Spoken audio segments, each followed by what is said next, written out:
So you look at this, and when you plot this out, to answer your question, like staring at that for a while, what properties of that are related to the dual? The dual function. Yeah, well, there's a dual. There's a primal and a dual. Right. You know, and you know, the dual. You know, that whole dual. There's a theory of duality that we've developed, and staring at that, tell me, there's only one result that you could point to. That's the optimal cost. Well, this is my definition. The optimal cost is a function of d. Right. Yeah, but what the structure of the function right here? Well, it's convex. That's true. But what's the derivative? Oh, demand price. Well, there's no price in that homework problem. Lambda, yeah. So the slope is lambda star. It's like one of the things you could say. We know that lambda star is the sensitivity. You know. So that's the kind of thing I wanted you to get at, you know. But there's no one answer to questions like that. I want you to think about how to interpret this. Yep. Luckily today, most of the lecture is on the blackboard. So, oh God. So we're going to go through, and I'm going to go and quickly go through this business again on what we went through last time on this theory of efficient markets, and. God, it's pretty beautiful, amazing. What? The difference between this week and last week? What's You were bragging on the slides last week. Yeah, well, no, last lecture. Yeah. I was so happy by colors, yeah. And last week, though, the last week they were horrible. This is better. I mean, this is like, in terms of art, I think this is better than last week, yeah. Yeah, it's orange and blue now. That is good. Oh my God, it is. It's orange and blue. That is wacky. This is awful. Oh my God. Well, anyway, is it easier if I turn off one of the lights, or does that make it better or worse? Well, it's easier to see yellow. Yeah, what the hell? So anyway, let's just go through this again. So we've got the whole competitive equilibrium theory is like this, that again, somehow a price comes from God. And, of course, every business person wants to manipulate prices, but the assumption is that there's no individual business person who can do it, And so that nobody can manipulate prices. That's the idea. I mean, of course, that's an assumption that doesn't, in practice, is not true. I mean, often there's a big player who can influence prices, but forget that. So in this theory, that doesn't happen. There's a trillion suppliers, a trillion consumers, and so the price is not affected by the decisions of the players. And so the consumer wants to maximize their welfare, and the supplier wants to maximize what's called their welfare. And also sounds like socialist talk, but this is, not. And of course, in power, that's just the negative of the cost again. Okay, they don't get any benefit by running their generator. They only have a cost.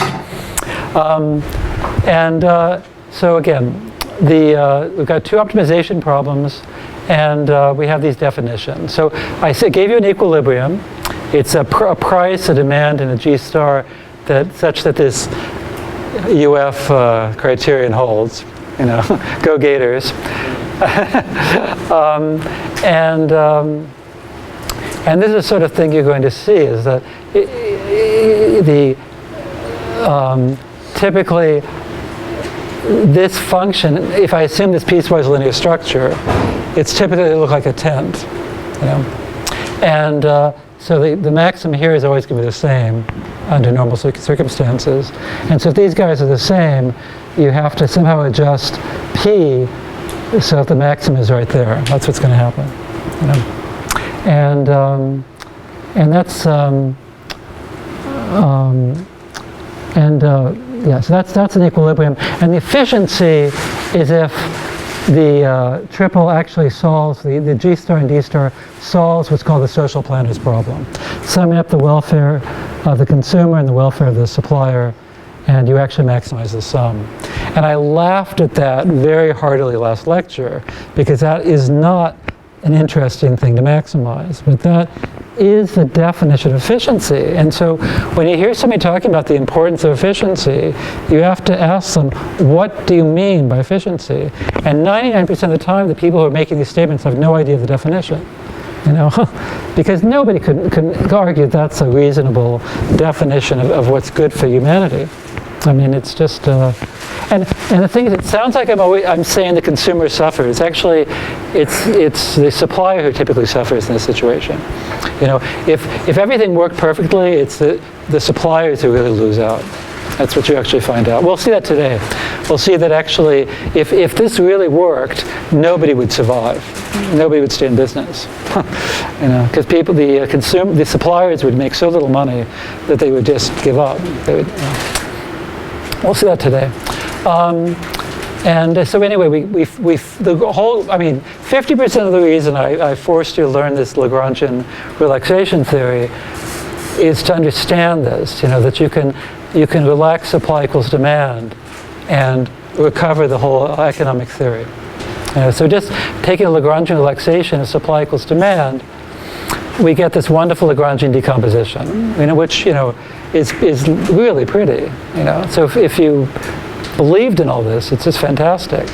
So that's when you hear about the invisible hand, the original, it's attributed to Adam Smith, you know, basically about the miracle of competition and all that, which I agree with. I mean, there is nothing more amazing than markets and competition and the genius of the market. I mean, as screwed up as healthcare is in the US, the innovation in the US is unbelievable, you know, and it's flawed, obviously, you know, I mean, but it's still beautiful. So Adam Smith was right, but this theory is what I'm arguing is kind of nuts, you know.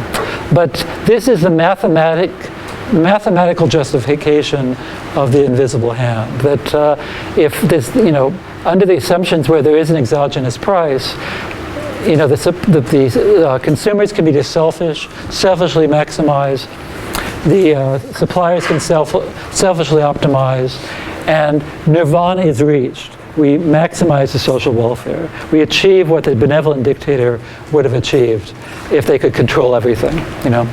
That's the idea. And so always the price is the sensitivity to the constraint that supply equals demand. That's a fact, okay? That's always going to be true. Other things that people say are not true. So the price is not marginal cost. You know, it's just, I mean, rarely is that the case, even under the ideal situations. All right, so that's where we were. So let's go through and work this out. I want to go through, and I'll turn the light on, and work out this example for various situations.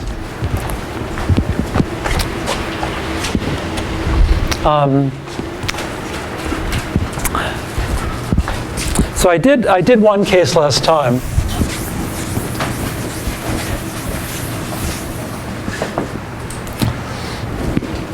You know, I said, you know, this is a tent. Maybe I should just draw it again.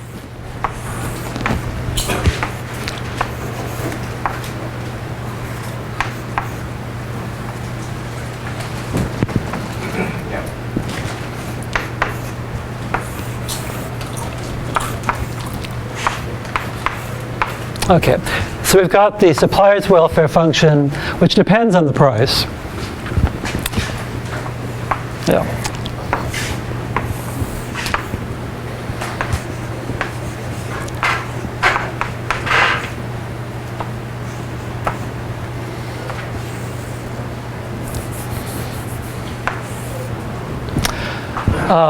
No, that's right. I want to make sure this thing works.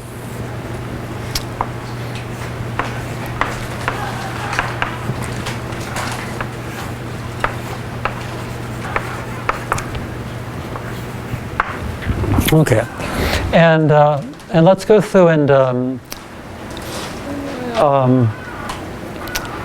work this out. So, you know, the thing that gets a bit confusing, it's a little different than we did before, because when we went through and did economic dispatch, we were only thinking about costs of the generators, and we never had a supplier involved. So that's why things are a little bit different. You know, that's why. So we have to think a little bit harder, and yeah, and there's one kind of gap in all of this. you know, I just performed this Lagrange decomposition. There's no problem here. But there is a lack of symmetry here, is that, that G has constraints, G min and G max. And the consumer doesn't. The consumer just says, give me my damn power. And so there's a lack of symmetry here. And so you got to be careful there. So when the consumer optimizes, they're not thinking about the constraints of the generator. I mean, do you do that? I mean, when you turn the light, you say, I hope I'm not hurting the generator. You know, the consumer doesn't care. You know, so there's a gap there in what we did before. So it's not a perfect decomposition. So, but still, this is true. It's just that here there's constraints and here there isn't. All right. All right, so let's work it out. So case one is where it works. So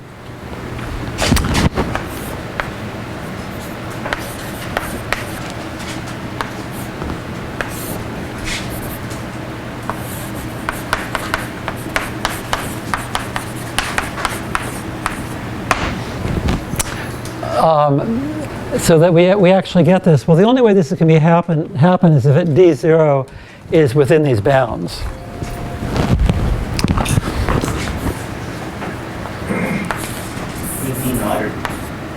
Yeah, let's call it D naught. You see, there's a real utility. GRU has a certain demand for power right now, and they want to meet it. And if there's not enough generation, they're going to have to do something to shed load. And if there's too much, I don't know what they would do. Physically, it makes no sense. You know, I mean, if they have some batteries, they can charge them up. If they had water, you know, if they had some sort of storage, they could use it. But it's you know, it's hard even it's hard to make sense of it. Oh, I see. Yeah. I thought you were bringing some music. No. Zero now. And I'll make it strict. Like strictly in between, so not a boundary point, just strictly in between, a smooth situation like that.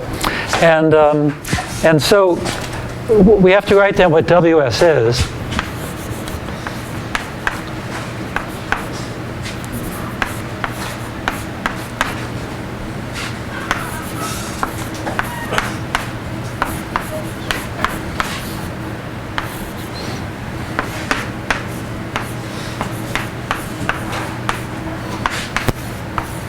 So I've said it in words, but I haven't written it down. So when I say the welfare of the supplier, I mean the cost. And this is some abstract cost of the aggregate of generators. You know, and I will make this a little more clear in today's lecture and next lecture, what I really mean by the cost of a whole aggregate of generators. It'll be a bit clearer as we go along. But so you can see it right there. I mean, basically, I'm trying to maximize this.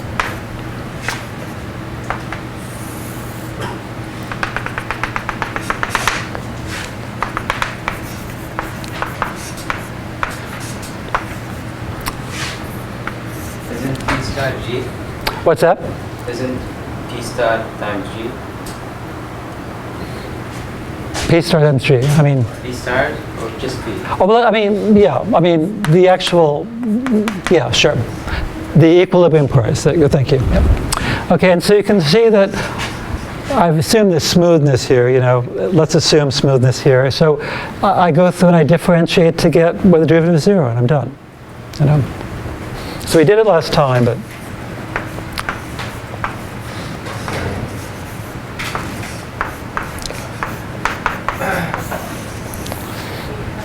And if you take the derivative that's set equal to 0, you get the price is equal to the marginal cost.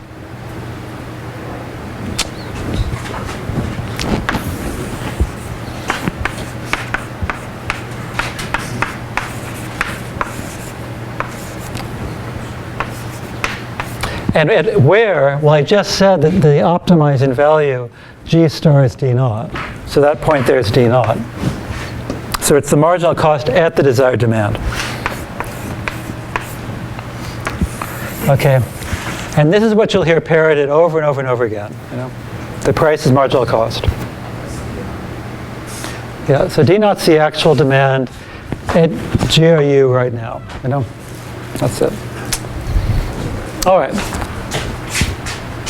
That's case one. We did that last time. Are you happy? Now, that's not always going to happen. What's going to happen if, case two is where we can't do it.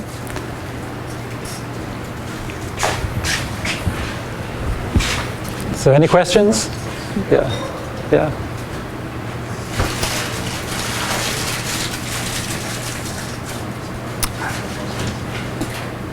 Yep.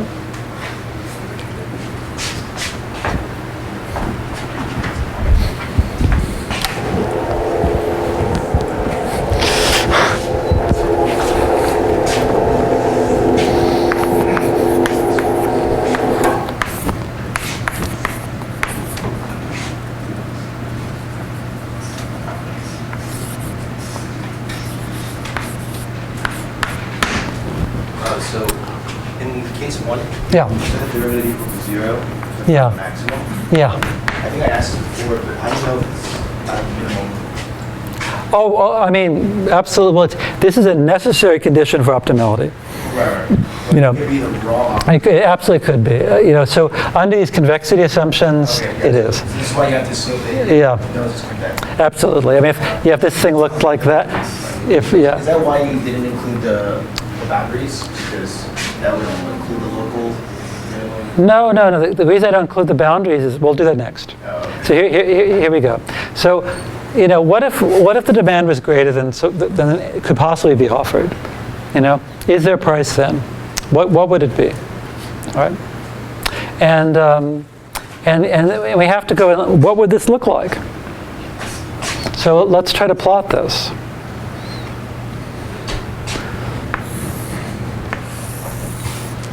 So how does it look now? You've got a D0 here. I'll expand this out.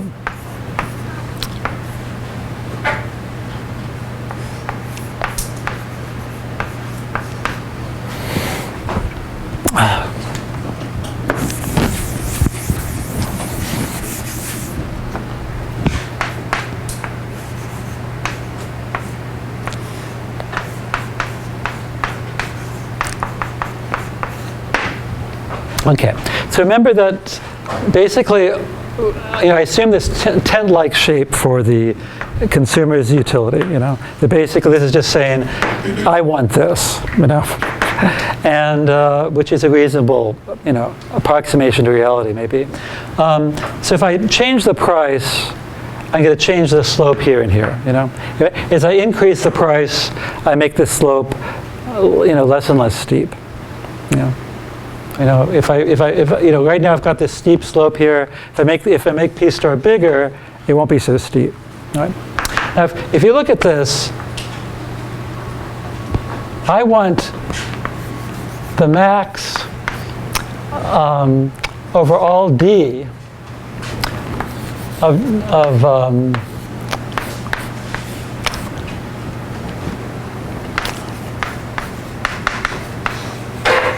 I'll ask you, if D naught is greater than G max, then I conjecture the only way for an equilibrium to exist is if this max is achieved where?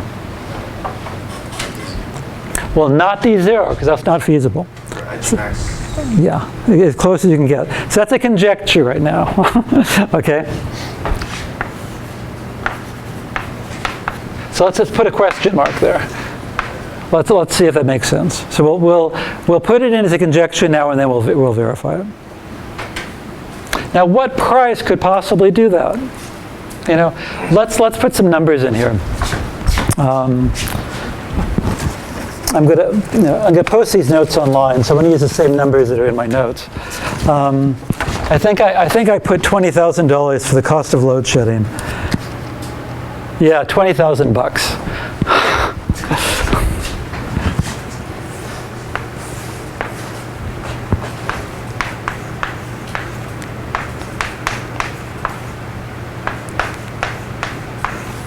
Now, why did I come with that arbitrary number? It's that every time they raise the price caps, 5,000, 10,000, whatever they do, it always reaches them.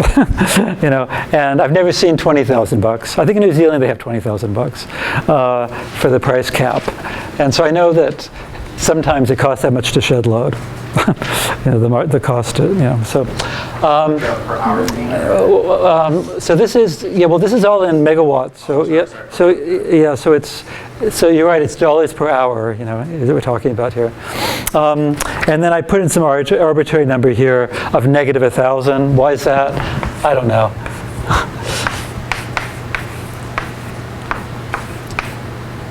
Actually, I do know. You'll see. You'll see a completely artificial reason in a moment, okay? But let's just take numbers just so we have something in there. So you look at this thing, it's maximized here. How on earth, remember the tent.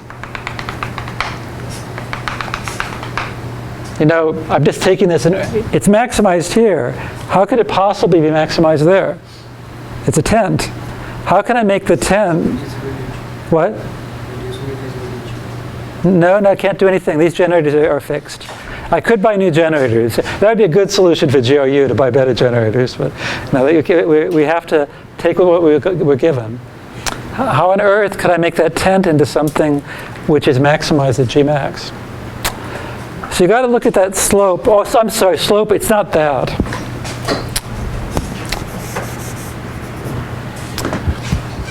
The slope of that is that. I've got to subtract off P star.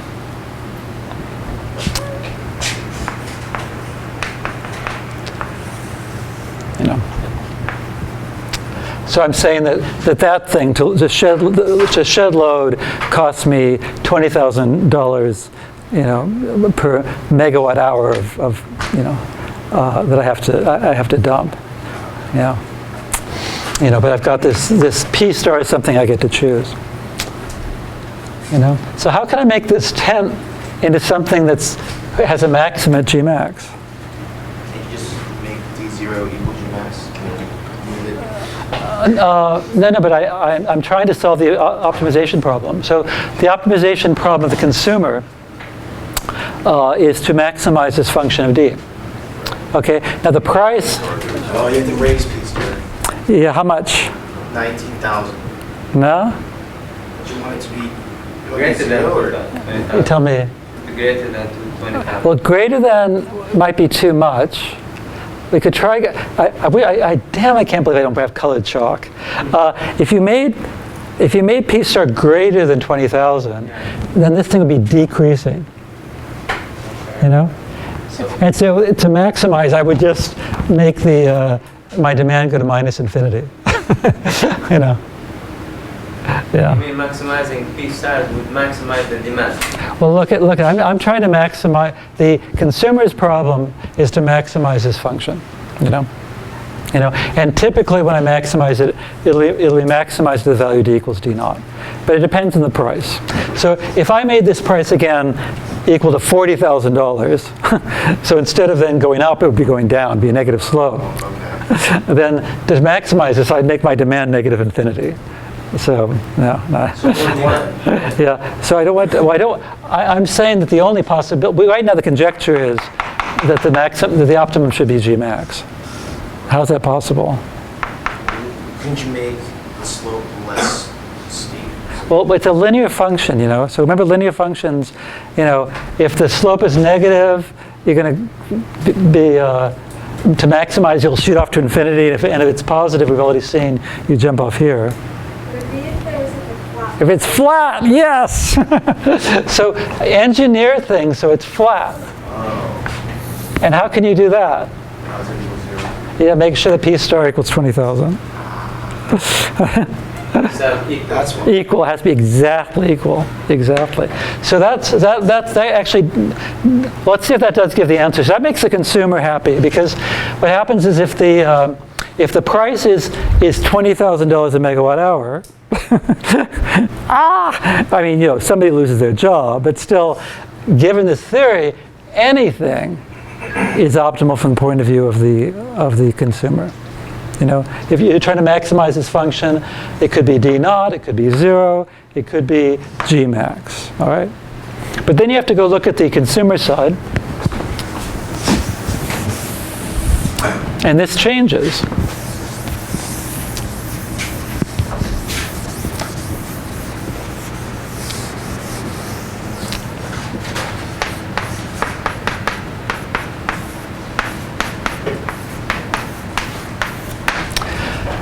how does it change? It changes because this thing is effing big now. I mean, it completely overwhelms this. You know, so instead of being this nice sad face, it just is this crashing curve. I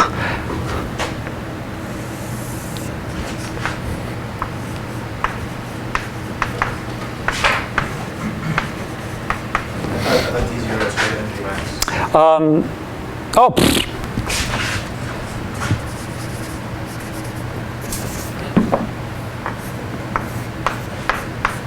Thank you.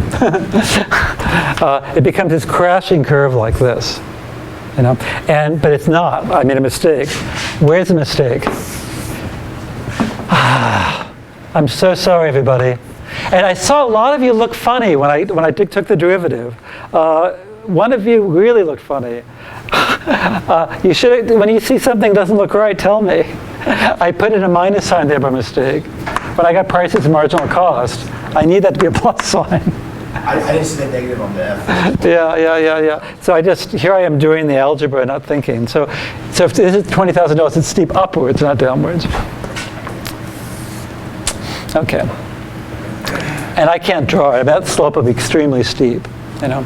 And so, yes, if you make the price that high, yes, when the supplier optimizes, they'll say, yeah, I'll take it, you know. Yeah.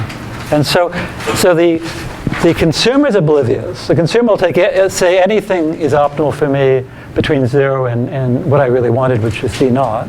You know, but the supplier is not ambivalent at all. They say, yeah, there's only one solution for me. So it's unique from the point of view of the supplier. This is a unique equilibrium, and that's it. So if once you decide that the P star is going to be $20,000, Yeah. then can we assume that G max and D naught can technically be, like, you know, like mathematically wise, like Yeah. finding the value at G max or D naught would be the same? Well, from the point of view of the consumer, they say, hey, forget I'll take 0, I'll take D naught, I'll take anything, right? But now we're trying to find equilibrium. So you have to, after we're finished, we have this ambiguity on the consumer side. We have to walk over and say, hey, supplier, what will make you happy? You know, and the supplier's not happy unless it takes G max. There's only one optimal for the supplier. So there's only one equilibrium. You know, even though there's anything's optimal from the point of view of the consumer, for an equilibrium, they both have to be happy. So that's the unique equilibrium. Right? This is why you said that we always look at this, we mostly look at the supplier. That's what people tend to do, which is wrong. I mean, here, in order to get the price, the price is totally determined by the consumer. The supplier has nothing to do with it, except that, unlike, I mean, in this, you know, in this scenario, which is, you know, a typical scenario. And so price is marginal value. So it's not marginal cost, it's marginal value to the consumer. You know? Yep. Is the slope past D naught, is that negative 1,000? No, well, this slope would be, if I said this was minus 1,000, oh yeah, minus 1,000 plus minus the, again, here too, I forgot to subtract off the P star. Same thing here, minus P star. Yeah. And what are the axes of this?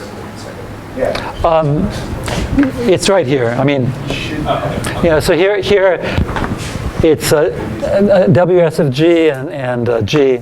That was erased. And here it's WD and D. Yeah. All right. That's right. Price. Yes, get that he wants to achieve. What's that? This is like ideal situation, like ideal world, right? Well, all of this is just illustrating how competitive equilibrium analysis goes. I mean, you know, you basically say, is an equilibrium and is it efficient? And yeah,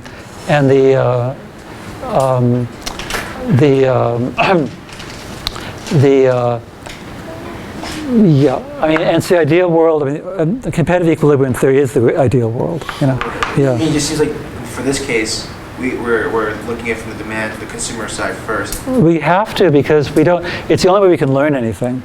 I mean, it's really from that side. If we're given the fact that we have an infeasible problem, we really have to look at what the consumer wants, how much they care about their D naught. So Yeah. I'm assuming case 3 is going to be the other way. Yeah. That way we're going to look at supplier first. No. There's only one time when we looked at the supplier, and that was the first case I looked at. Oh, when D0 when D0 was in between. Okay. Yeah. Case 3 would be the case where the consumer doesn't want any power. Which happens. Okay. In practice, happens a lot. So the supply only has control as long as the demand stays within their region. of Yeah. operation. Yeah. Case 1 was when demand was in here. Yeah. And so case 3 is pretty easy, but we might as well do it. Is this? What? Video. Yeah. Put our fans back on. Yeah. So in this case, what we have been through is like how I could make, if I have a demand that is a bit more than Gmax, so how I could make my supply meeting that demand, right? Well, no, it's not making it. I mean, the value here is Gmax. I should write down the equilibrium is, it's a G star, a D star, and a P star. And it's not, there's no D naught in here. It's Gmax, and $20,000. We're not changing any physics. The generators aren't changing. It's constrained to that. And the only way to make everyone happy, in quotes, is if the price is $20,000, not a penny more, not a penny less, exactly that amount. It's the only way you can make this flat, and and make the generators operate at their max. Yeah. So the value, WD is like the consumer and the WS is the supplier, right? Well, this is the utility companies, really. There's a demand of D naught for the region at that particular operating hour. Supplier. And those are the generators, that's right. Yeah. All right.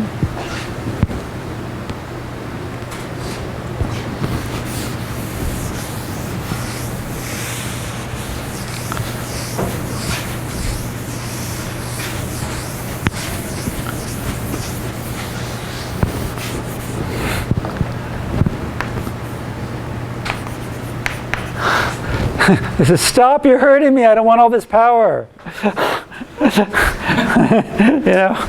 Which happens, that's the thing. I mean, in the Midwest, you get these surges of, and actually, I didn't realize ERCOT in Texas, their capacity is now 15 gigawatts of wind.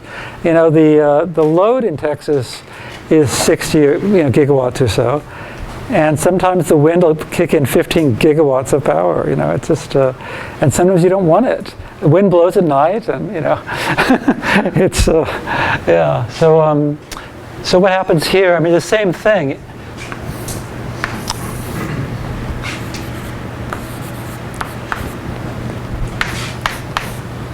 So we've got a G-min here. This is case 3 now. Thank you.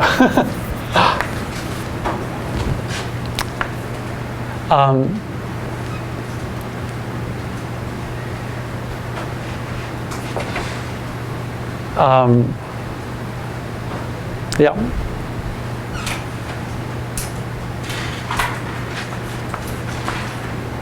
Yes. And now the conjecture would be, so it's not feasible to serve at this low level of power. And the conjecture would be that you'd coerce the consumers to consume more.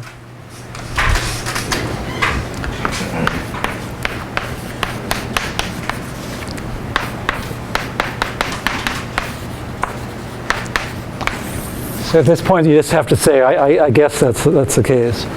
And we know it's going to happen because we know that to make a 10 flat, we've got to thank you so much for pointing out my missing P star here. I have to make this 0. The slope here has to be 0. So it means I have to make P star minus $1,000. Oh, I did 0. Well, I left this out for a minute and I threw it back in. Oh. Yeah. For a moment, when I first wrote it down, I wrote it like that. But there's a P star D there. And so for this to be 0, P star has to be negative. Yeah. So what you end up getting is that.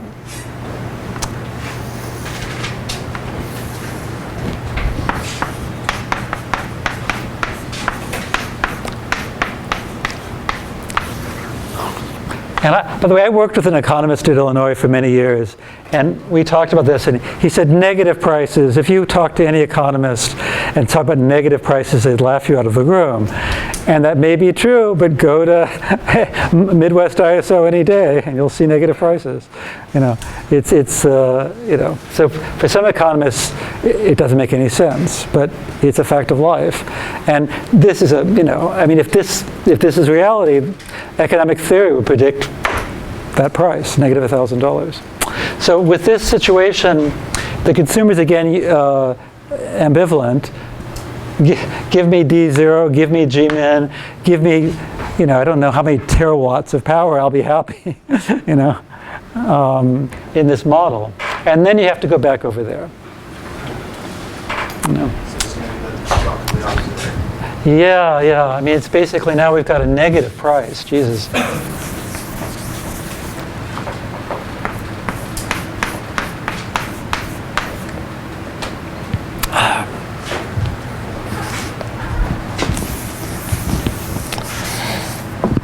And again, you have to think about this. So, so the cost was increasing with G, So this was a decreasing function, and now we're making it even more decreasing. Yeah.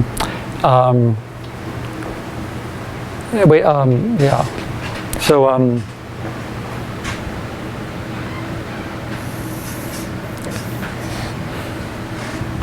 a decreasing function, and we're trying to maximize this function. So it's strictly decreasing, so it's maximized at Gmin.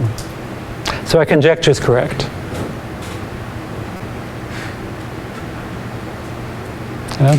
So again, the consumer is oblivious, but there's one value there, which is the unique optimizer for the supplier. Right there. Maximized right there, because it's a strictly decreasing function. And so now in this case, we get Gmin, and this is negative price.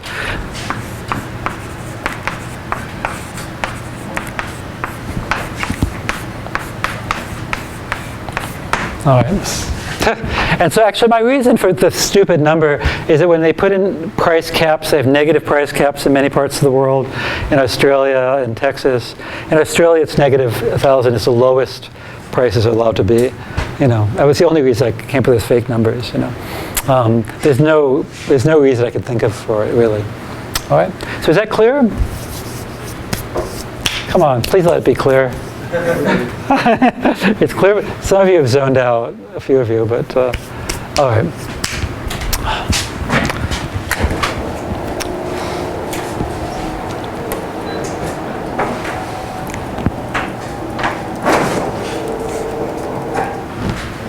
So these markets are just constantly changing. Yeah, that's what it says. We're going to get to dynamic setting as well in a bit. Those pictures that you're showing, the color-coded pictures. Right? Yeah. You start going from like 30,000 to like negative 20,000. Well, In it's 3 hours. yeah. I mean that.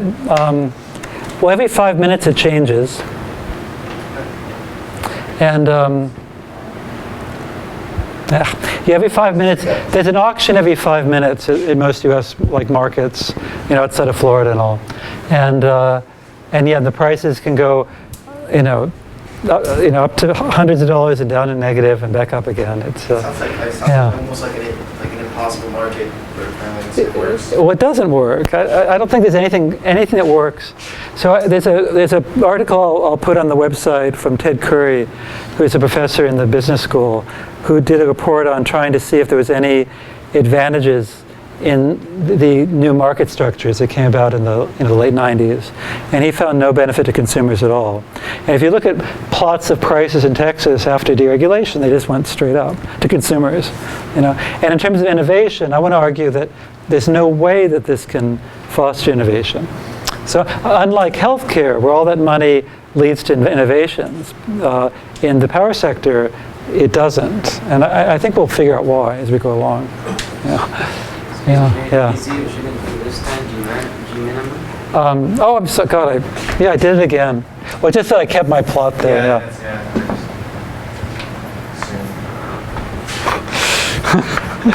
Okay, yeah, thank you. G minimum, G max minus 1,000. What? Equivalent. No, min. This is the case where, You mean G? this is the case, no, I don't want that much power. Yeah. It's like D0 is. Yeah, I don't want anything, maybe. Yeah. Yeah. Negative demand. Yeah, right. Okay. So again, there it is. So that's just right now what I had before. But so again, price is not marginal cost. And again, these are not meant to be a good example because, I mean, this is, you know, why am I going to 2011, which is where this is? I mean, they're negative every day in Texas. The reason I go to 2011 is this beautiful figure. So,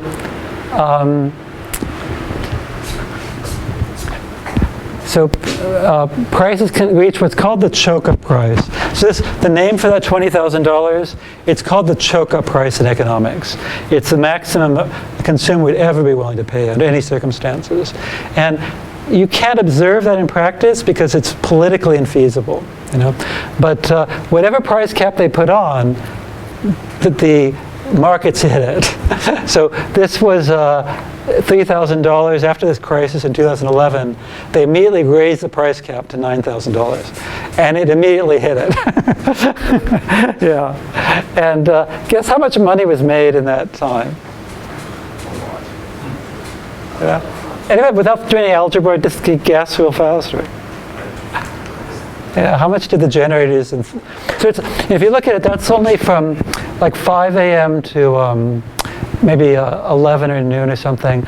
I mean, the period in which it's really hit that cap is at least 3 hours, maybe 4. ERCOT means Texas. Oh, okay. Yeah. All of Texas? Yeah, well, it's 80% of Texas. Parts of it aren't in ERCOT. And Texas is the craziest of all the markets because they've islanded themselves off from the rest of the U.S. And they're against the idea of a capacity market. They don't want to pay generators money to be, you know, like firefighters. And that, you know, so they're more likely to not, if you don't have a firefighter, you're more likely to have, you know, we'll be in real trouble when something like this happens. And what happened again was a cold generator, there was a really cold weather, which meant demand went up. This was in February in 2011. And then, you know, so demand was much higher than normal. And then a cold generator froze as well. And, you know, wham, you know, well, it's case 2. And you know, if you work this out, it's pretty amazing. I just tried to get Yeah. 90 mil, 100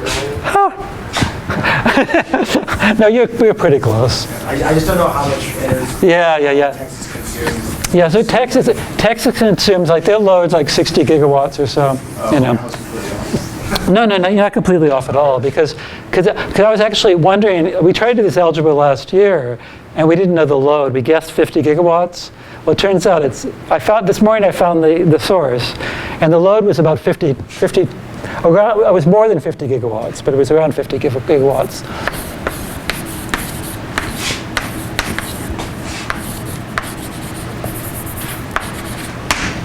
And the price is $3,000 a megawatt hour.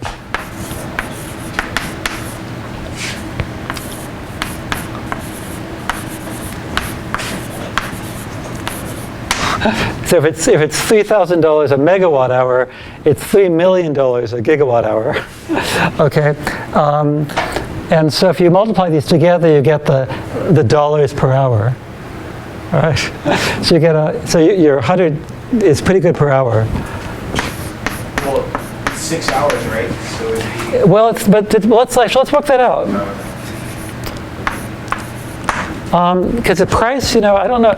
It's hard. Unfortunately, it's damn color. But at 5 a.m. is when it really hit, and that period there, that's 10. So that's 7:30 or something. I think it's probably like between 3 and 4 hours. Okay. So let's be nice to Eric, I'd say 3 hours. and so times 3 hours equals 450 million, so you're pretty close. But I think we're probably too nice. You know, just it's a bit better to say this, so $500 million. You know, can you imagine 3 hours, $500 million sucked out of the Texas economy? Wham! You know, just wham, taken out. So, and the question for all of you to answer, is that efficient? Don't answer. Wait, what? There's like major dips, right? Yeah, isn't that wild? It looks like it's probably less than Well, an hour. I'll post this, what I found this morning. They actually, apparently they had some deals to shut down loads. And I don't know how it worked, but they shut down loads and then the loads came back up. You know, so this here is where they somehow agreed for somebody to shut down, but then somebody turned on. You know, there were dips in loads because of load control. You know, I just found this, so otherwise it would be on the board. When do they shut down? I don't know. You know, I just Decide that. yeah. One day we're going to shut down this. You know, see, the thing is that now we're going to learn about these new FERC orders, you know, Federal Energy Regulatory Commission orders, where there's all sorts of rules in place where you can make contracts with power, like big loads, to be able to shut them down, you know, for a payment in situations like this. That's what they call islanding a load shedding scenario. No, islanding is when an area gets isolated, Right. and that's different than load shedding. You're shedding loads as a Yeah. matter of dispatch, which is island. But island's a different thing. We shouldn't confuse them because they're very different, you know, meanings really. I mean, load shedding would be turn off the lights in Florida, but that's not islanding. Islanding would be ERCOT is an island. ERCOT has DC tie lines connected to the rest of the world. You know, if they close those tie lines, they're islanded. You know, yeah, so it's so it has but but I'll whenever I use this font, that means it's something I'm going to put online. So so I'll put my base notes I made this morning online. Yeah. I'd like to know where does this money come from, like who's paying it, who receives it? It's amazing. So these poor utility companies toss it out, you know, and the generators go home with these checks, and it's amazing. I mean, this is nothing compared to what happened in New Zealand the same year, and it's nothing compared to what happened in Texas that summer. There was a heat wave that summer, and the prices hit the day-ahead prices, not real-time market, day-ahead prices, hit this cap every day for a month. Not, you know, sometimes only for half an hour, you know, but I never worked out how many billions of dollars was made. And I should go back and see. Probably these companies make. Well, they don't, though. Most of the time, the prices are way below their cost. In fact, I mean, we're going to have to go through a plot to show how bad, in normal times, people are dying. You know, the generators are not, yeah. So it's just not economical feasible to start. I don't know how anyone can think of getting into this business. Right. Yeah, I mean, the risk is so great. I mean, you know, these lucky people made enough money to maybe retire. You know, some of them did. You know, as an independent unit, you know, getting a chunk of this action, maybe could just say, hey, I've done for the rest of my life, I'll retire. You know, there were some generators who got, you know, many millions of dollars. That was all they needed to retire. You know, a small owner. But you would never go into this business hoping for that lottery ticket, you know. You know, it's just, yeah. There was a question. I think you're first. Is that like, so indirectly, eventually, they'll raise rate on consumers? How do they? Yeah, well, that's the thing. If you look at the rates in Texas, they have been going up. Okay. And it gets passed on. And that's why, you know, if you look at the headlines from that time, you know, the Texas newspapers said there's going to be a revolution, you know, all because there was so much anger. And there was incredible anger for 2 months. And then 3 months later, ERCOT made the decision to raise the price caps, and nobody complained. And, you know, it's just amazing. And just wait, there's all this extra volatility with that 15 gigawatts of wind, and all those negative prices are going to make people go out of business.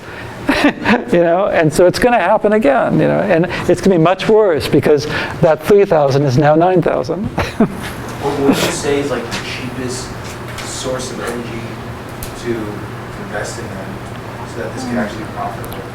Oh, no, this is all, who knows? I mean, the best thing to do is just try to figure out ways of making generators freeze. If I owned a whole lot of generators, I would make sure I didn't insulate them and just hope for a cold day. Because if half my generators freeze, look what the money I make with the other half. That's my biggest arguments. There's no incentive for investment. I only make money if there's a crisis. So I'll do anything to hope for a crisis.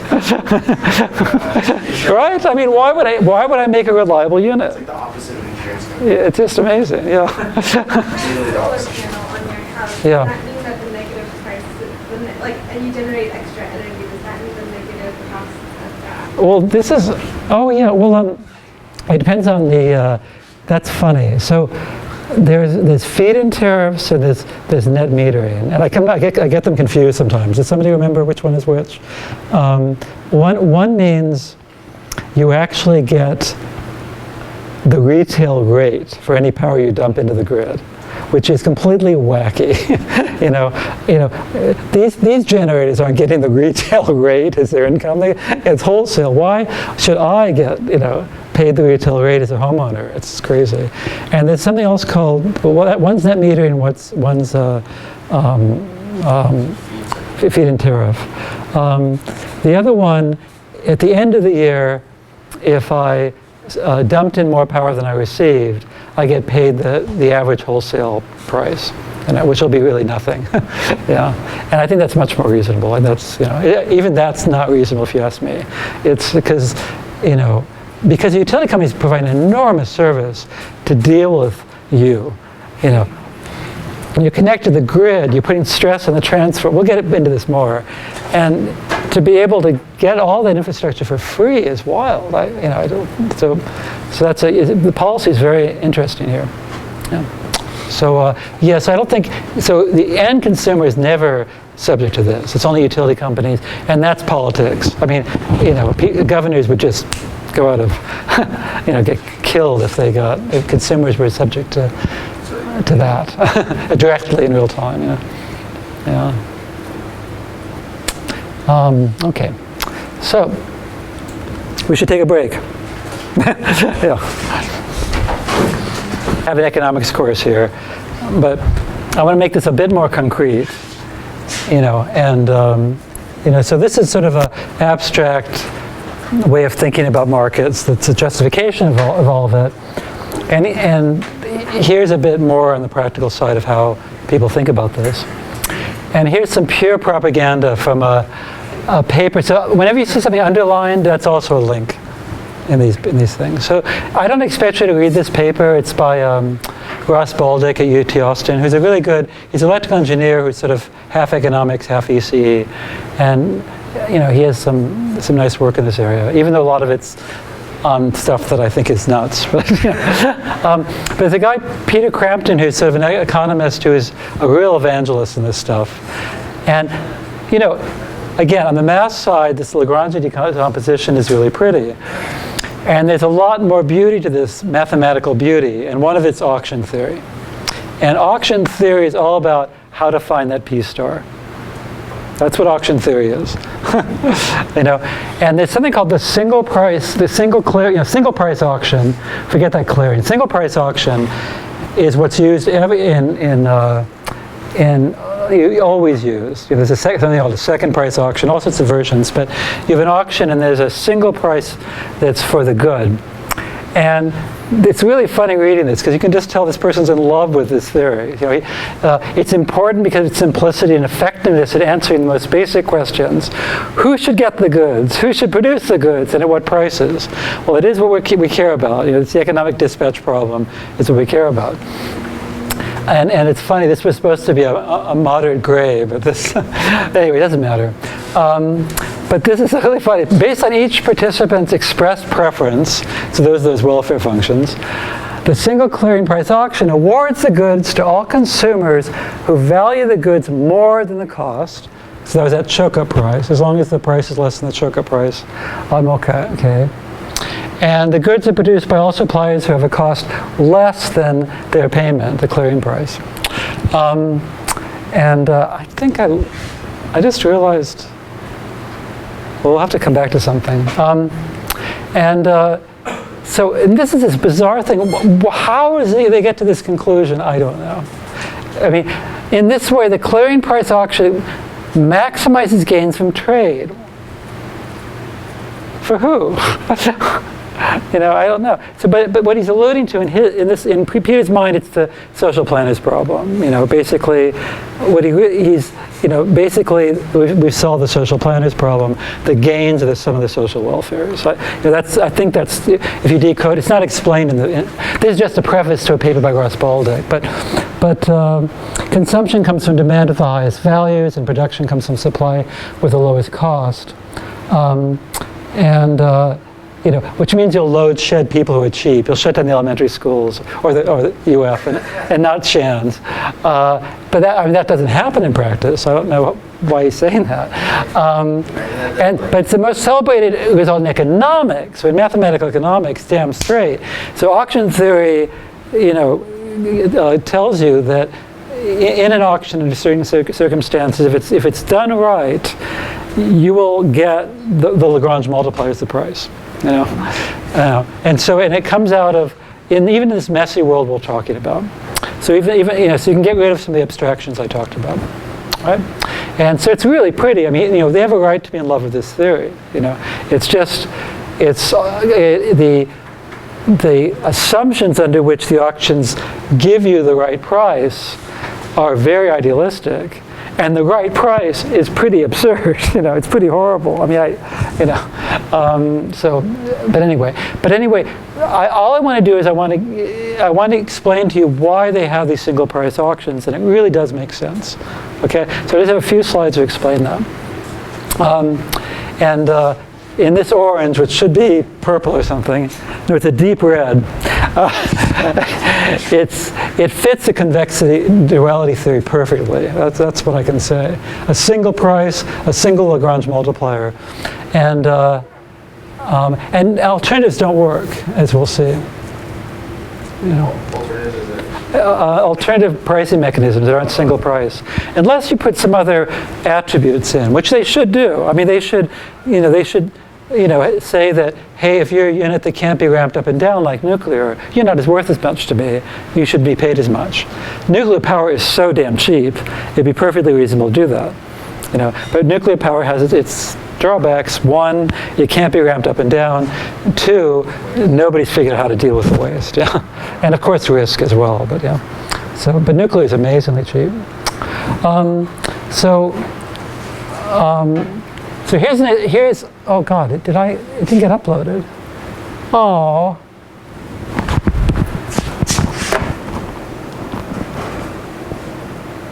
What the hell?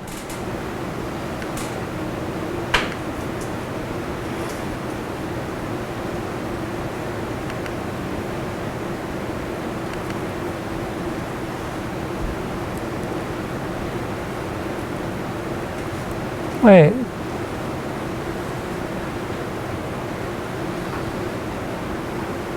Oh, no, it's okay. Oh, yeah, I'm sorry, I'm jumping ahead. I got confused. Okay, so let's look at two situations. One is pay as bid.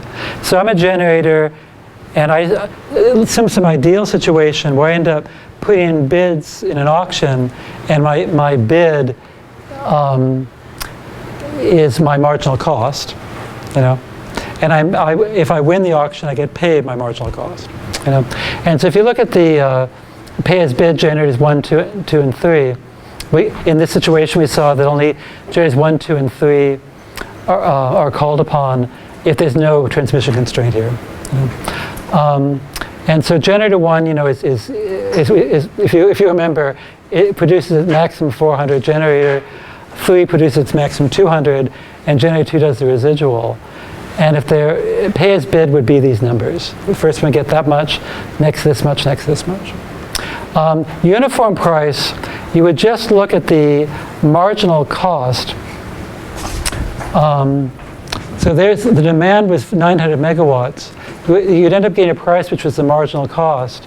So it's a marginal cost of the most expensive unit, which is 750. And so the payments to the generators are are all the same proportionality constant. All right? And so those are the two definitions. So in one way, this might look more reasonable. You pay less to somebody who's cheap, but no way.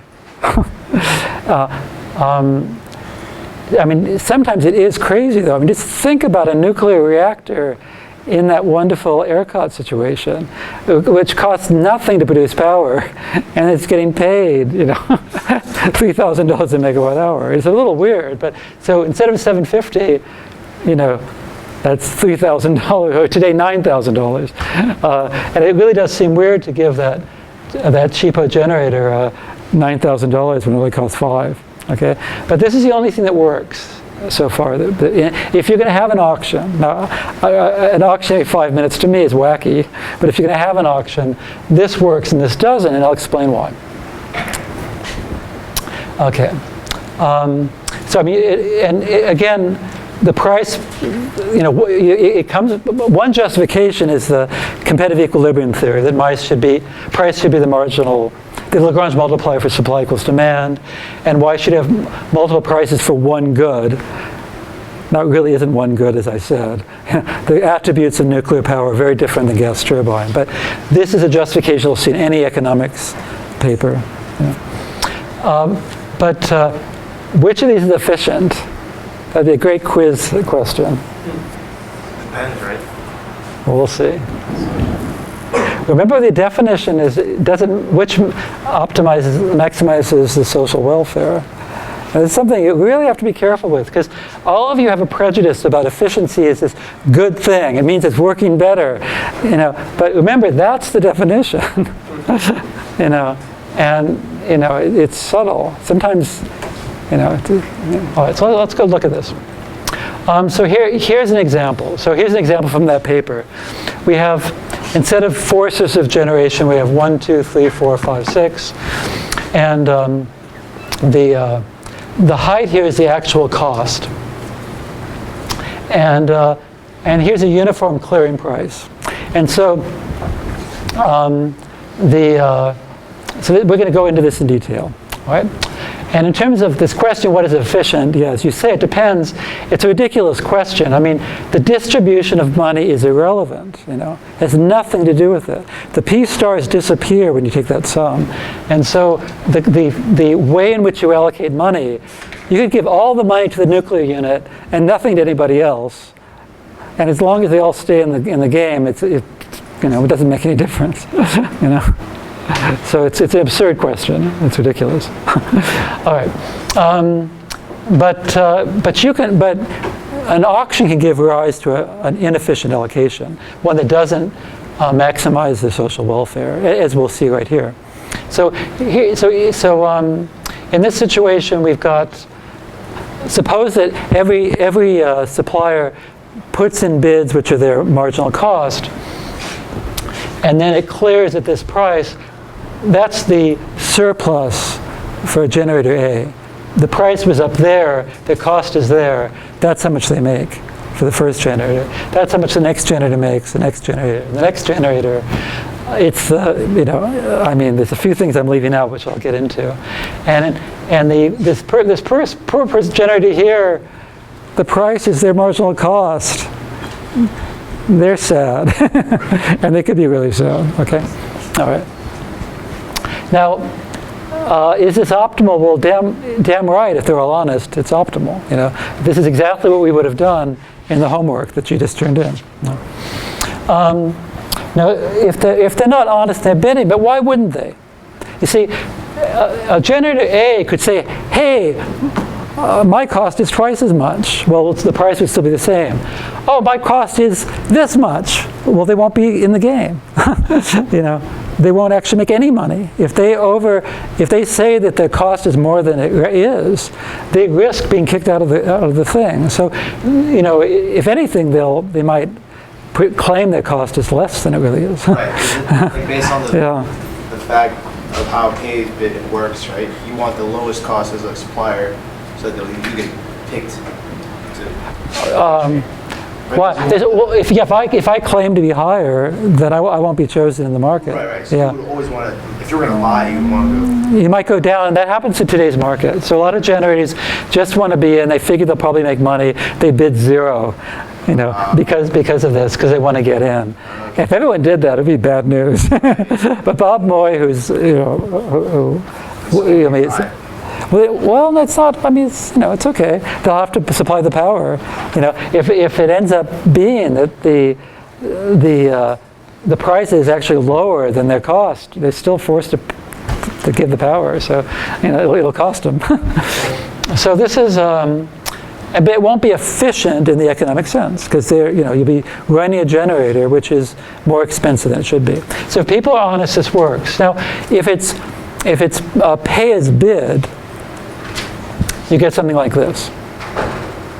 Then generators say, man, I want to make a lot of money today. I got to buy that, cruise. And they hope that the price will be this much. It'll be clear, well, they were wrong. And so they weren't chosen. And this is going to happen. I mean, there's no way you're going to be honest if you're paid as bid. There's no way. You'll lie a little bit at least. And sometimes, on a day again when you're really just desperate for money, you make a wrong prediction of what the market clearing price will be. This cheap generator won't be chosen. You'll choose which one got picked. Like a little bit of F, the most expensive unit got it chosen, and this cheapest one wasn't used at all. So this is the thing that would happen empirically. If you did an experiment with a bunch of students doing a bid with bids with pay as bid versus here you have to lie if you want to make money. You have to, you have to lie. Difference between supplier bids and costs. What's that? So the supplier bids. So they bid this amount, even though the cost is only this amount. Okay. If you can be paid as bid, why on earth would you bid your marginal cost? You're not going to make any money. So you're always going to lie a little bit, And depending on how much you lie, if you lie too much, you aren't picked in the auction. So you have to be either at or under the average price. Not average. Oh, I'm sorry. Get that. That's taken from this damn paper. I'm sorry. Yeah. This is the clearing price. Okay. Sorry. Yeah. So that's the same thing as Yeah, it's just it's a clearing price. That's from some other discussion in the paper. Yeah. That's the guess. That's how people would make a guess. Is they would guess based on the average. What their forecast of what the price will be. They would tend to bid near where their forecast of the price would be. A little bit do under. these plants know the clearing price? Well, luckily markets never operate like that for this reason, because it incentivizes everyone to lie. If you pay as bid, everyone's going to lie. And you'll get random allocations because it'll all depend on people's forecasts of the price in the next 5 minutes, the next day, or whatever. Yeah. So why would X be the one that's chosen? Oh, well, no, and anybody who's so basically, people throw in their bids. Here's how much I demand for my power. It was this much for B, this much for D. Those were the generators put those bids in, and I'm the auctioneer. I'm going to pick first the cheapest, then the next, and the next, and then until I reach my demand here. Yeah. That's right. And so so you can sort of see graphically why there's no incentive to lie in a single price auction. Pay as bid is like. Pay as bid, it's wacky, but a lot of people would think it's natural at first, but it doesn't take much time to say it doesn't make any sense. Super competitive in a bad way. It's like if A finds out what price B is going to bid, they can just do lower, and then they would. Or if they could. And the thing is, over here, anywhere, if you can communicate with your neighbors, you can cause chaos, Right.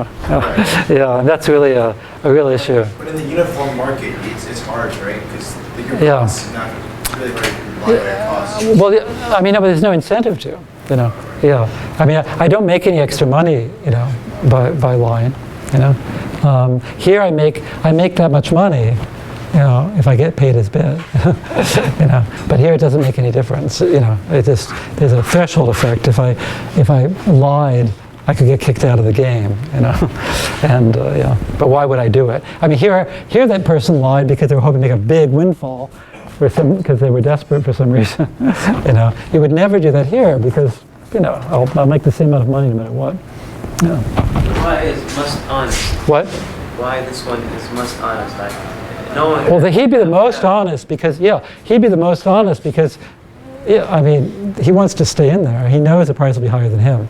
If you know that your cost is lower than anybody else, you're always going to be honest. In fact, he'll bid zero. Honest with his preference, right? Yeah, well, he wants to make money, and he knows he'll make that much money if he's in the game. He knows he'll make the difference between. Not losing, right? Who? As a consumer. Oh no, I mean, yeah. In terms of like the total, yeah. So in terms of the amount of money laid out, absolutely the consumer pays more. Yeah. Yeah, but efficiency, you know, has nothing to do with with allocation of money. Absolutely. You know, oh my God, that's an important point. Yeah. So I mean, this could lead to incredible profits for the generators. In principle, it could if you had this fantastic heterogeneity of costs. You know, but in practice, that's not the case most of the time. You know. So you're saying right now that uniform price auction is the most common? Well, this is never ever done anywhere. It just because it doesn't make any sense.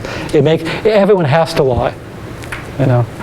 Yeah. So, like, ideally, if that was everyone was honest about. But how do you make them honest? Yeah, that's the thing. Yeah, it's So what they do in Chile now, so Chile's markets never worked. You know, they were the first to experiment with deregulation of power. It never worked, and now they make people, you know, send in their actual cost curves, and they're audited once a year to check that, and that's what's used for allocation. You know, which is as good as anything else, if you ask me. You know, yeah. Well, I mean, we have to go a little further to see why you would do that. So here's then what you get. Now we can go back to our economic dispatch problem because we end up with something like this. You know, in terms of what the price will be. You know, like the homework problem, you got that piecewise linear curve or in lecture. This is what it's going to end up looking like. You know, for a given demand, you know, you're going to end up looking at this curve, and the slope here is going to be the price, and it's going to fit our duality theory perfectly. You know, and that's going to be an auction where now we can take advantage of. When we can go back to reality. There can be an auction. The generators just submit their what they call as their marginal cost, which can be a curve, and it is in a lot of markets. It's incredibly complex in some markets. I'll get into that later. After it's all said and done, we get back to our lovely Lagrange, you know, our curve where we have cost as a function of demand, and the slope is a Lagrange multiplier, and that's the price, and everything fits. So it's really, the math becomes beautiful, and it seems to fit, you know, reality fairly well, if there weren't so many other issues. Yep. Okay, so the thing is that we have to think about, like, I mean, there's so many issues we have to talk about, and unfortunately you can't read that, but it says, what do you think that generator, how that generator feels about this market? You know? Now, what happens today really? There's a nuclear unit here that always runs, and its cost is nothing. The slope is practically zero. You know? And now with fracking making natural gas so cheap, you got the natural gas units. You know, in some parts of just nothing most of the time. You know, and then you've got coal is a bit steeper, but very, very flat. You know, and so it's very, very, very flat. And usually that's it. You know, these cheaper units use. Every once in a while, there's a problem, and you've got to bring in a peaker unit, and that's really steep. You know, and so that peaker unit's never called upon, except for when demand gets high, and then it's over here. How do you think that poor generator feels? Let's figure it out. So this is just amazes me. Would a peak unit be like an old coal generator? That's Like these old no, because the generators that can be brought on quickly, And so they're gas combustion generators, where you can just turn on the furnace and get it going, I mean that's the most typical example I know of. I can't. Anybody else? I wish our Duke friend was still here. He's bailed on us. We had a student who was actually an insider at Duke, and I'm disappointed. He'd give us other examples, but so let's say this one is. Let's say that.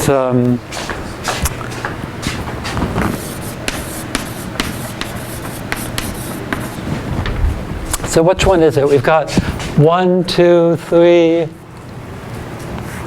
4, 5.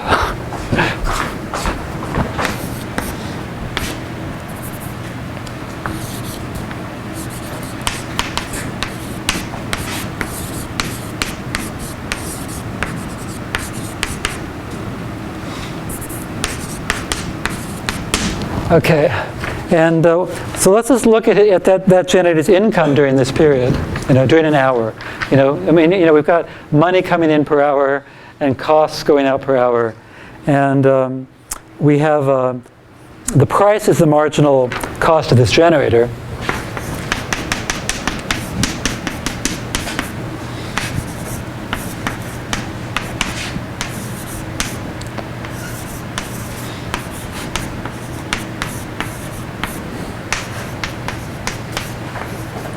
And so this is exactly like out of the homework. It's B5, G5 plus A5.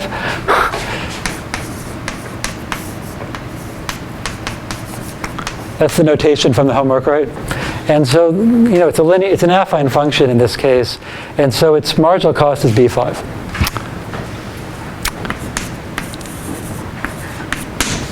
Okay, so its cost.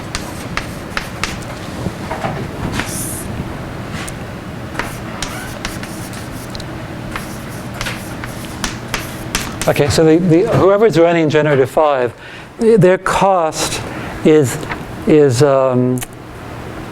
whatever it happens to be. There's a star here, whatever it was, this optimal allocation.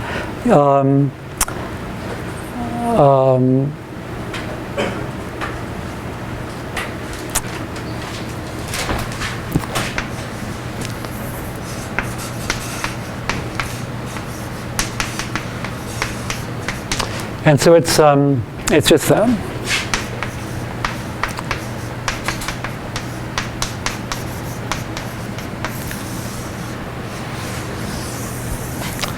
All right, so you've got that for the cost, and what's the revenue? The revenue is my what I bring in minus what it costs me.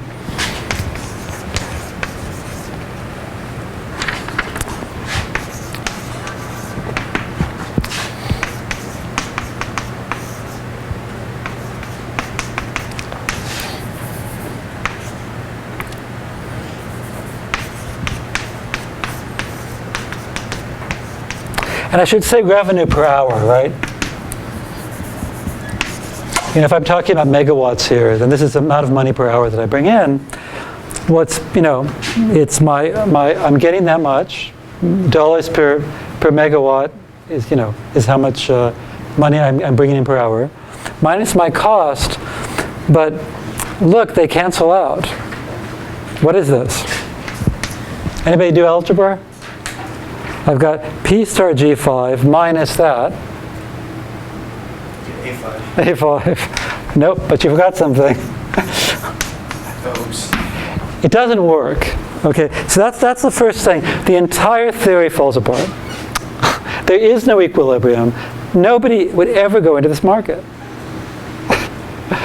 If I'm a generator, I know that I'm likely to be receiving only my marginal cost. And if my cost is affine like this, as it will be, my income is negative. So there is no equilibrium. So right away, wham, the whole thing's over. And that's true. It's all over. And so they have all these tricks to make extra payments after the fact to make sure people don't go out of business. So you've got all this fancy auction theory, all this stuff, and then you say, oops, it didn't work, and you write checks to give them their A5 plus a bit extra, completely ad hoc. It's amazing. So the other units, they make some money, and the big thing is when that peaking unit comes on, once a month, all these people make a windfall. The rest of the time they're barely making anything because the prices are so low. And as you'll see, if you go online, the prices in Midwest ISO and ERCOT, they're practically way below cost all the time. And then every once in a while, this more expensive unit brings in, and everyone gets a bonus that week. But that marginal unit doesn't make anything, and if it's a peaker plant, it'll always be the marginal unit, so it'll always make negative amounts of money. And so it's always going to get these uplift payments. So you'll see this uplift.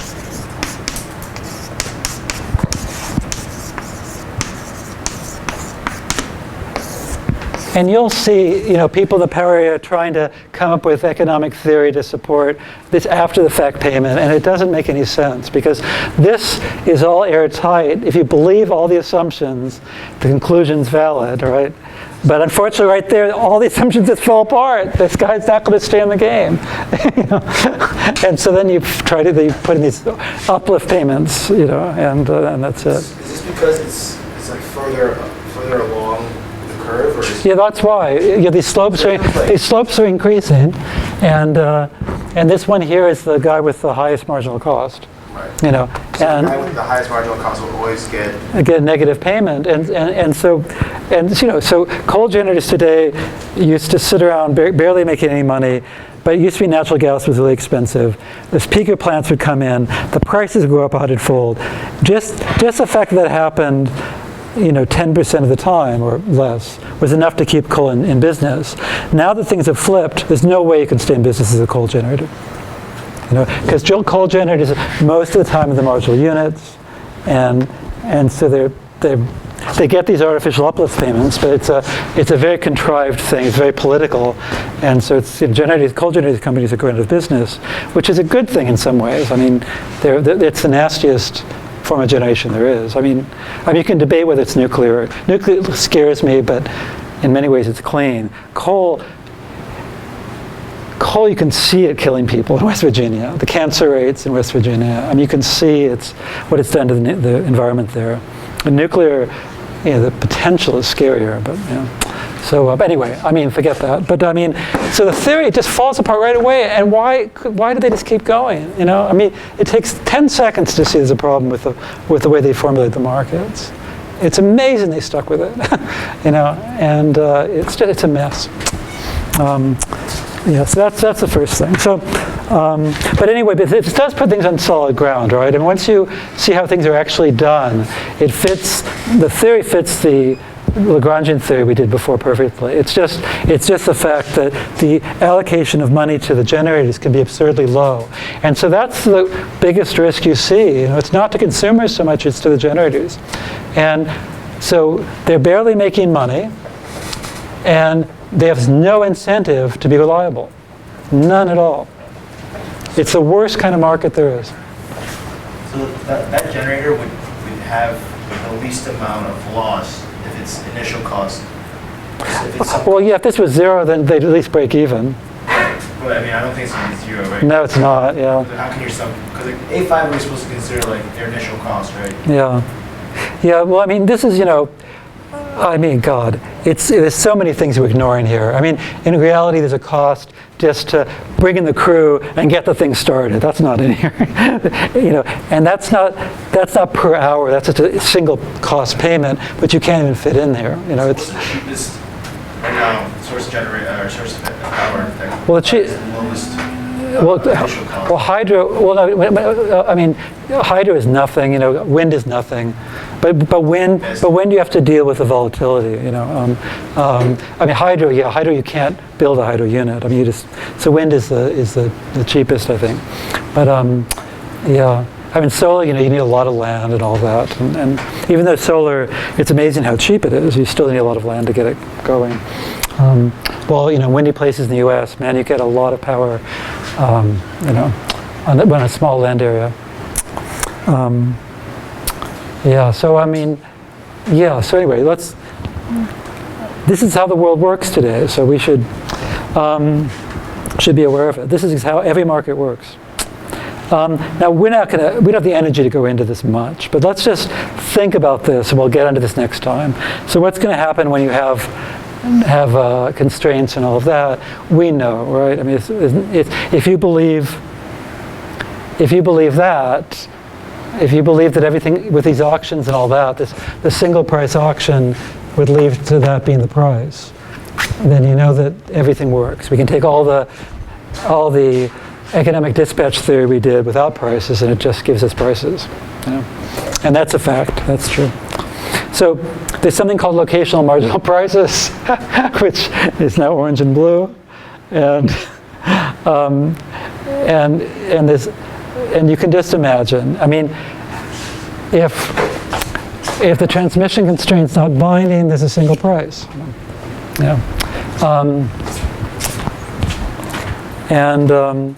What's going to happen if there's an active constraint? Remember the decomposition? So this system is the same as the previous system. Can you see this? On engineering grounds, there's no difference between this system and that system. This is a bunch of nodes with 100 megawatts going out, and here 100 megawatts going in.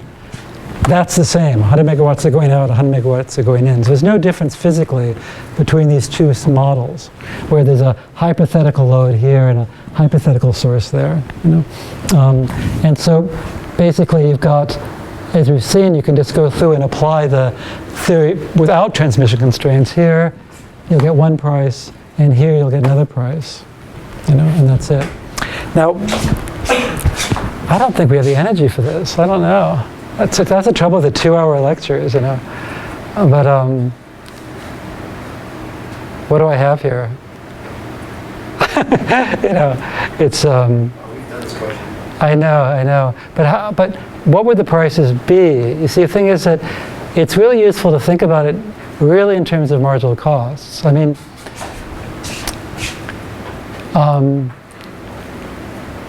so this is the thing we did before. We know the solution to the social planner's problem.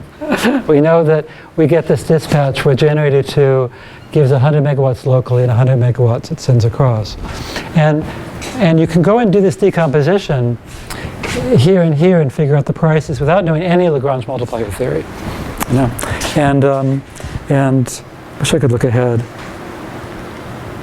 And so I'll start this, but I can see, I'm falling asleep, and I think some of you are too. But it's worth it. What's the price in zone 1?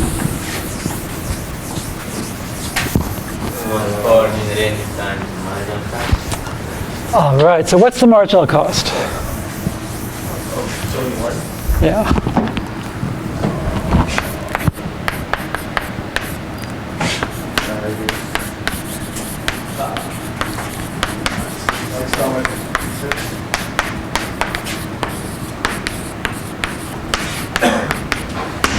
Yeah, I think I heard the answer, but let's just make it concrete. So we have a low. So it's the by definition it's the price for one extra unit of demand. With these linear prices. So it's how much extra would I have to pay if the demand went up to 501 megawatts. So and only because of the linear structure here. But it's the cost for an additional megawatt.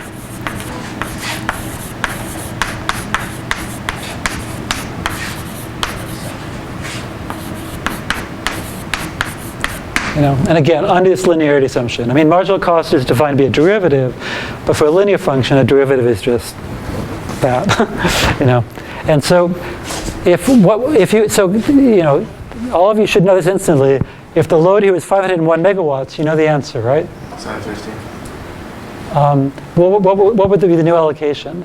It would be 400 from one, and then 2, and 100 from 2.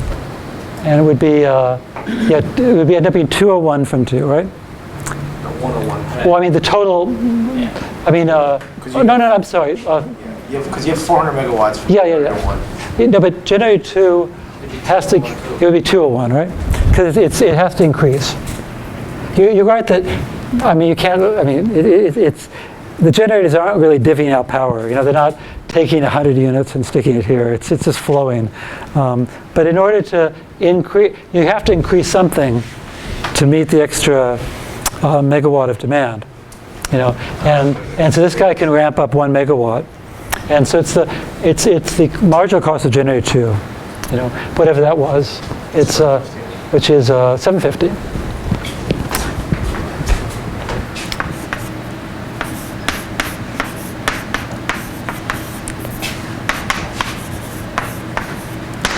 And how about P star 2?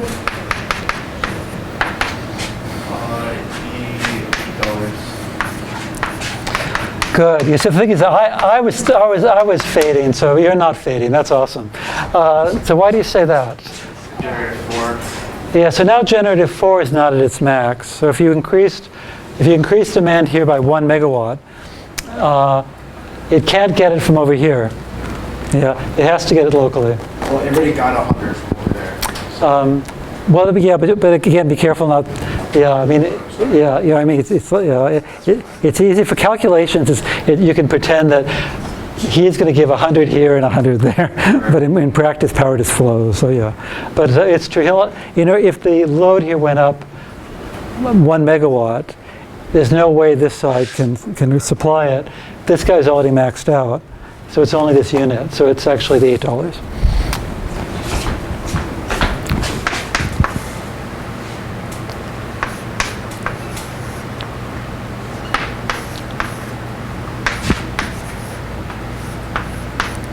Yeah, so it's not a big deal. That's the thing. So when you have a simple problem like this, you can really just think intuitively.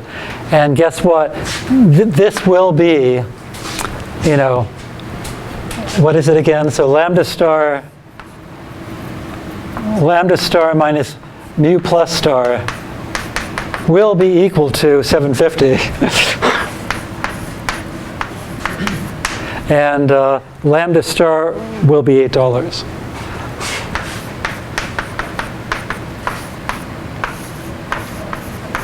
You know, if you go back and remember the notation we had, where lambda is a Lagrange multiplier for supply equals demand, total supply is total demand, and mu plus was the Lagrange multiplier associated with this constraint here.